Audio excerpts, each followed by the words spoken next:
जय मां शारदे। आप सभी को बसंत पंचमी पर्व की हार्दिक शुभकामनाएं। बसंत पंचमी के दिन सरस्वती माता की पूजा की प्रथा सदियों से चली आ रही है। माना जाता है कि सृष्टि के निर्माण के समय देवी मां सरस्वती बसंत पंचमी के दिन प्रकट हुई थी। बसंत पंचमी को मां सरस्वती के जन्म दिवस के रूप में भी मनाया जाता है, इसलिए मां सरस्वती की इस दिन पूजा अर्चना भी की जाती है। बसंत पंचमी पर सरस्वती पूजा करने के लिए सबसे पहले सरस्वती माता की प्रतिमा या फिर तस्वीर को सामने रखें। उसके सामने घी का दीपक जलाएं।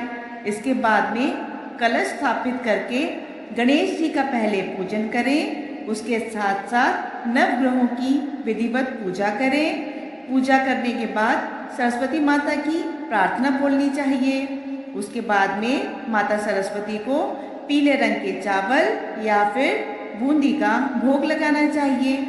ज्ञान के बिना कुछ भी संभव नहीं है, इसलिए इस दिन चाहे पढ़ाई करने वाले बच्चे हों या व्यापार करने वाले व्यापारी हों, इस दिन सरस्वती माता के नाम से व्रत अवश्य रखें। सृष्टि के निर्माण के समय सबसे पहले माँ लक्ष्मी देवी प्रकट हुई थी। उन्होंने भगवान शिव, श्री विष्णु एवं ब्रह्मा जी का आवाहन किया। जब यह तीन देवता वहां उपस्थित हुए, तब देवी महालक्ष्मी ने तीनों देवों से अपने गुण के अनुसार तीन देवियों को प्रकट करने का अनुरोध किया। भगवान शिव ने तमोगुण से महाकाली, भगवान विष्णु ने रजोगुण से देवी लक्ष्मी तथा ब्रह्मा जी ने सतोगुण से देवी सरस्वती का आवाहन किया। जब यह तीनों देवियां प्रकट हुई, तब जिन जिन देवों ने जिन जिन देवियों का आवाहन किया था, उन्हें उन देवी को सृष्टि का संचालन हेतु महालक्ष्मी ने भेंट कर दिया। और इसके बाद स्वयं महालक्ष्मी माता लक्ष्मी स्वरूप में समा गई। सृष्टि का निर्माण कार्य पूरा होने के बाद श्री ब्रह्मा जी ने जब अपनी बनाई हुई सृष्टि को देखा, तो वह मृत शरीर के समान था, क्योंकि उसमें ना तो स्वर था ना ही वाणी थी। अपनी उदासीन सृष्टि को देखकर ब्रह्मा जी को बिल्कुल भी अच्छा नहीं लगा।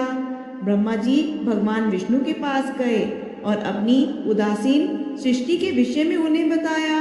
ब्रह्मा जी से तब विष्णु भगवान ने कहा कि देवी सरस्वती आपकी इस समस्या का समाधान कर सकती है। आप उनका आवाहन कीजिए। उनकी वीणा के स्वर से आपकी सृष्टि में ध्वनि प्रवाहित होने लगेगी। तब भगवान विष्णु के कहे अनुसार ब्रह्मा जी ने देवी सरस्वती का आवाहन किया। देवी माँ सरस्वती के प्रकट होने पर ब्रह्मा जी ने उन्हें अपनी वीणा से सृष्टि में स्वर भरने का अनुरोध किया।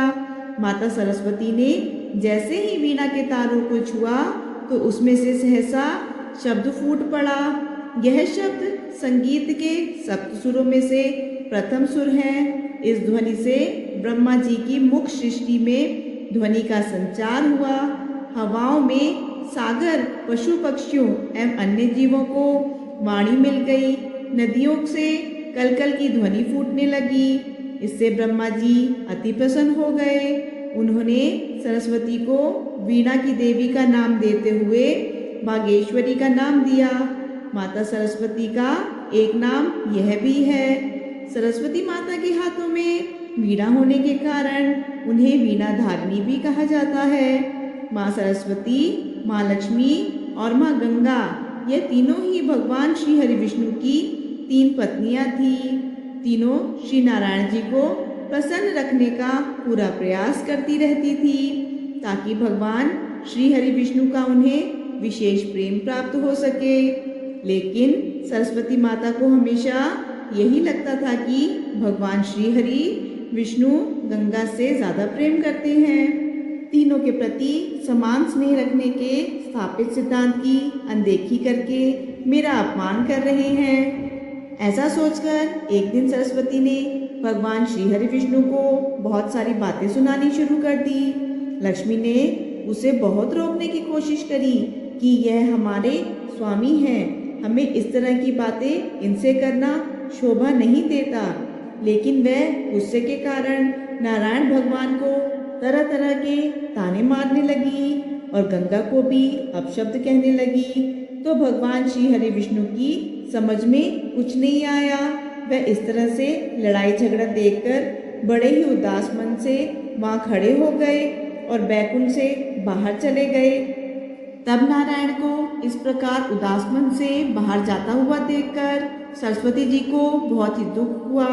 फिर भी सरस्वती ने यह नहीं सोचा कि मेरी लड़ाई की वजह से नारायण जी चले गए। उन्होंने तो यही सोचा कि इसका कारण देवी गंगा है।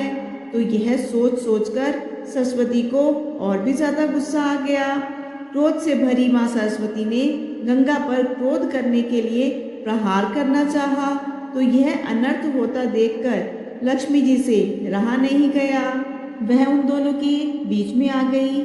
तो लक्ष्मी जी ने बीच में आकर दोनों को समझा बुझाकर शांत करने की कोशिश करी, जिससे देवी गंगा तो शांत हो गई, किंतु सरस्वती का क्रोध कम होने का नाम ही नहीं ले रहा था।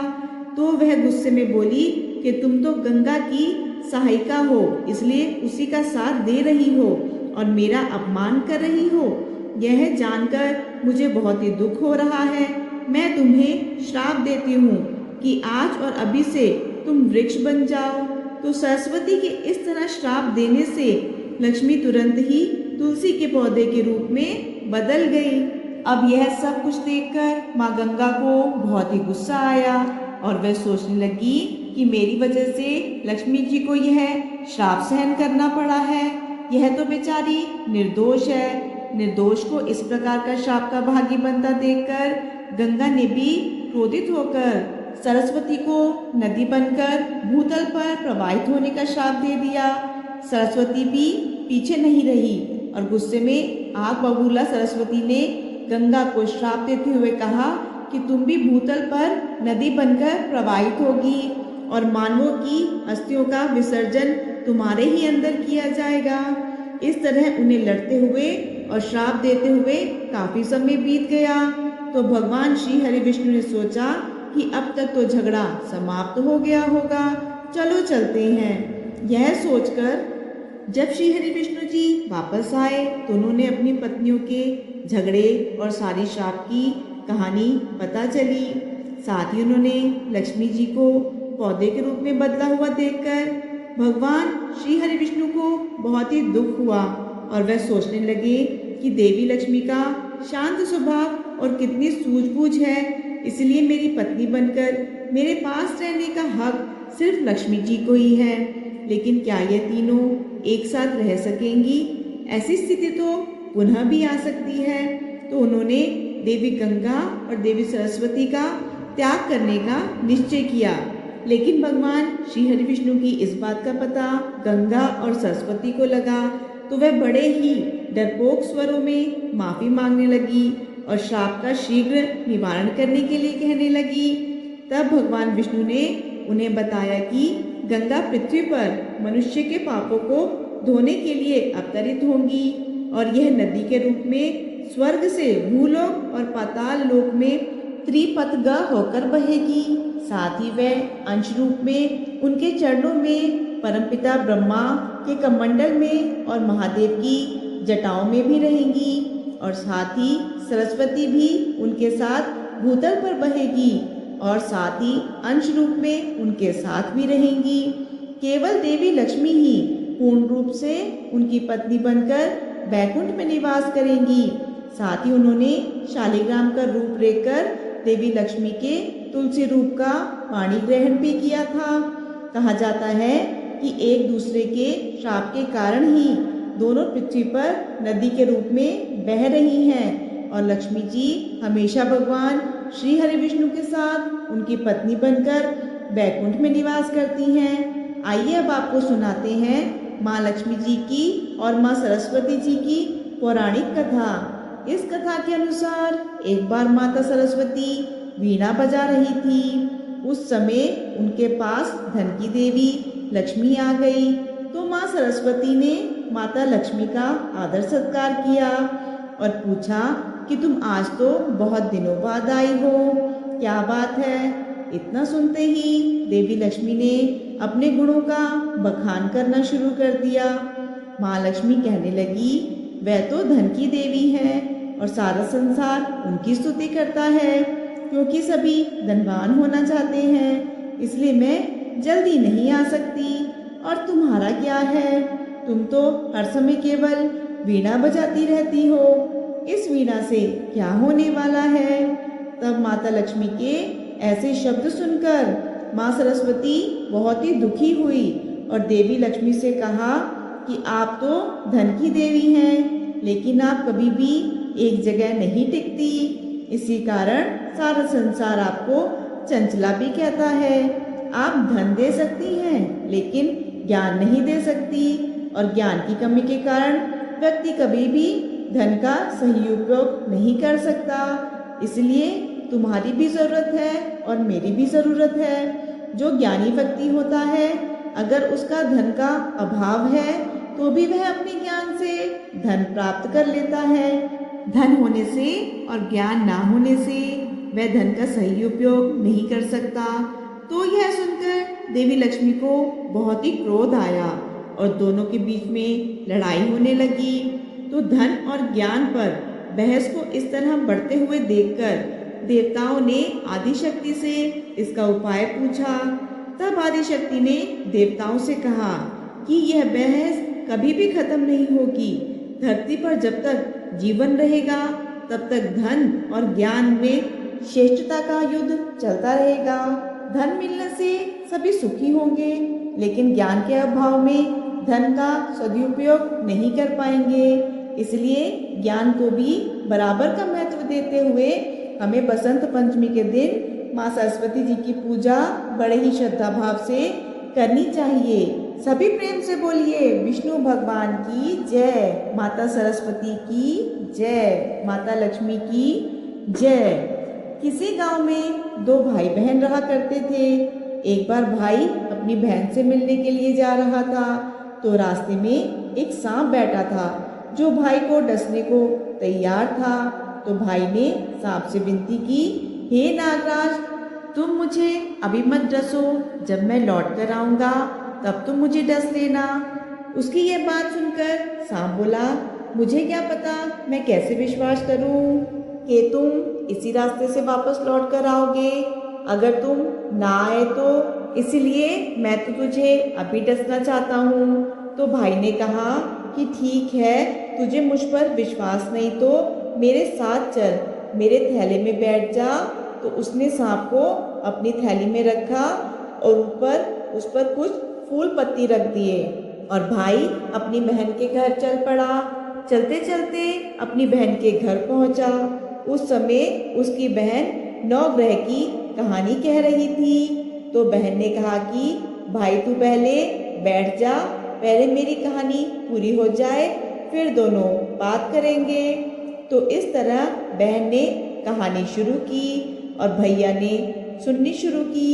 जीव की, जानवर की, हाथी घोड़े की, भाई बहन की, घर के धनी की, लड़की के जवाई की, देवरानी की, जेठानी की, सास ससुर की, संग सहेलियों की, सबके 9 ग्रह शांत हो जाओ, ग्रह चले 8 पद, बंदा चले 4 पग, सांप बिच्छू भंवरे सब आग में जल जाएं। कहानी कहकर बहन खड़ी हो गई। बहन ने भाई की सुध ली और कहा कि भाई इस थैले में क्या है। तो भाई बोला कि बहन कुछ नहीं लाया हूँ, लेकिन बहन ने तो ज़बरदस्ती अपने भाई से थैला छीन लिया और खोलकर देखा तो उसमें तो बेल पत्ते, फूल, केले, संतरे, फल, मिठाई आदि बन गए थे और जो सांप रखा था वह हार बन गया। केले, संतरे उसने अपने बच्चों को दे दिए और हार खुद पहन लिया।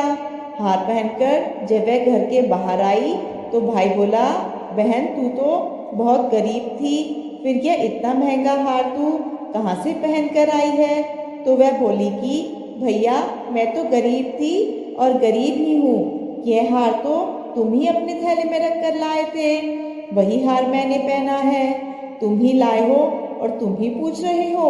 तो भाई को यह सुनकर बड़ा ही आश्चर्य हुआ। उसने कहा कि थैले में तो मैं अपनी मौत का सामान लाया था, यह हार तो मैं तेरे लिए नहीं लाया था। फिर उसने कहा कि मेरे थैले में तो सांप था, तेरी कहानी कहने से यह सांप हार में बदल गया। भाई बोला, यह तेरे भाग्य से आया है, इसलिए तुम ही इसे रख लेना। तो बहन ने भाई से कहा कि भाई तेरे नवग्रह की दशा चल रही है, तुम घर जाकर भाभी से कहना कि वह नवग्रह की कहानी कहेगी। तब भाई घर पहुंचा और अपनी पत्नी से कहा कि मेरी नवग्रह की दशा चल रही है, इसलिए हम नवग्रह की कहानी कहेंगे। तो भाई पत्नी से बोला कि तू कहे मैं सुनूंगा, मैं कहूँ तू सुनना। चावल चीनी के दाने ला, लोटे भरकर पानी लिया। उसकी पत्नी एक लोटे में चावल और चीनी के दाने डालकर ले आई। कहानी कही जीव की, जानवर की, हाथी घोड़े की, कुत्ते बिल्ली की, देवरानी जेठानी की, सास ससुर की, घर की धनी की, बहन के भाई की, सबके नवग्रह शांत हो जाएं। ग्रह चले 8 पग, बंदा चले 4 पग, सांप बिच्छू भवरे सब आग में जल जाएं। आज वार, रविवार, सोमवार, मंगलवार, बुधवार, बृहस्पतिवार, शुक्रवार, शनिवार, 7 वारों को नमस्कार, धरती माता को नमस्कार, नवग्रह को नमस्कार। जैसे नवग्रह की दशा बहन भाई की उतरी, वैसे ही सबकी उतरना। तो यह थी नवग्रह की कहानी। इसे 7 वारों को नियम पूर्वक सुनना चाहिए, जिससे आपकी कुंडली में अगर नवग्रह शांत नहीं है तो इस कहानी को सुनने से आपको आने वाली समस्याओं से निजात मिलेगी। अब सुनते हैं गणेश जी की कहानी। सुखपुर गांव में मोहन नाम का एक अंधा अनाथ लड़का रहता था। वह मंदिर के बाहर बैठकर भीख मांगकर गुजर बसर किया करता था। उसी गांव में शंकर चाचा भी रहते थे, जो बचपन से ही मोहन की देखभाल करते थे। मोहन उन्हीं के साथ रहता था और वह उसे सुबह मंदिर के बाहर छोड़ जाते और रात के समय उसे अपने घर ले जाते थे। इसी तरह समय बीत रहा था। एक दिन मोहन ने शंकर चाचा से कहा कि चाचा, आप मेरा बोझ कब तक उठाते रहेंगे? आप बचपन से ही मेरी देखभाल कर रहे हैं, अब मैं आप पर और बोझ नहीं बनना चाहता। आपकी भी बहुत सारी जिम्मेदारियां होंगी, इसलिए आप मुझे मेरे हाल पर छोड़ दीजिए। तब शंकर चाचा ने कहा कि बेटा, मैं तुझे अपना बेटा मानता हूँ, तू मुझे छोड़कर जाने की बात कर रहा है। अगर तेरी जगह मेरा सगा बेटा होता, क्या मुझे छोड़कर जाता? तो यह सुनकर मोहन रोने लगा। तब शंकर चाचा ने उसे समझाते हुए कहा कि तू गणेश जी के मंदिर के बाहर वर्षों से भीख मांग रहा है, समझ ले तू उनकी शरण में है, उनकी पूजा किया कर, वही तेरी रक्षा करेंगे। तब शंकर चाचा की बात सुनकर मोहन कहने लगा कि चाचा, हम भिखारियों को मंदिर में जाने की इजाजत नहीं है, मैं तो मन ही मन गणेश जी को याद कर लेता हूँ। तब शंकर चाचा ने कहा कि बेटा, तू चिंता मत कर, एक दिन सब कुछ ठीक हो जाएगा। अब तू सो जा, बहुत रात हो चुकी है, सुबह बात करेंगे। अगले दिन शंकर चाचा मोहन को लेकर गणेश जी के मंदिर पहुंचे। तभी मंदिर के पुजारी ने उन्हें रोक दिया और कहा कि इस भिखारी को कहाँ मंदिर के अंदर लेकर जा रहे हो? यह तो रोजाना मंदिर के बाहर बैठता है, इसे मंदिर के बाहर ही ले जाओ। तब शंकर चाचा ने कहा कि क्या भिखारी इंसान नहीं होता? उन्हें पूजा पाठ करने का हक नहीं होता? तुम कौन होते हो इसे पूजा करने से रोकने वाले? इस तरह सुनकर पुजारी को गुस्सा आ गया और गुस्से में आकर पुजारी ने उन दोनों को मंदिर से बाहर निकाल दिया। तब मोहन कहने लगा कि चाचा, रहने दो, मैं यहीं से भगवान की पूजा कर लूँगा, आप मुझ जैसे अंधे के लिए झगड़ा मत करो। कहीं पुजारी को गुस्सा आ गया तो वह मुझे मंदिर के बाहर भी नहीं बैठने देगा, फिर मैं कहाँ जाऊँगा? तो ये कहकर मोहन अपनी पुरानी जगह पर जाकर बैठ गया।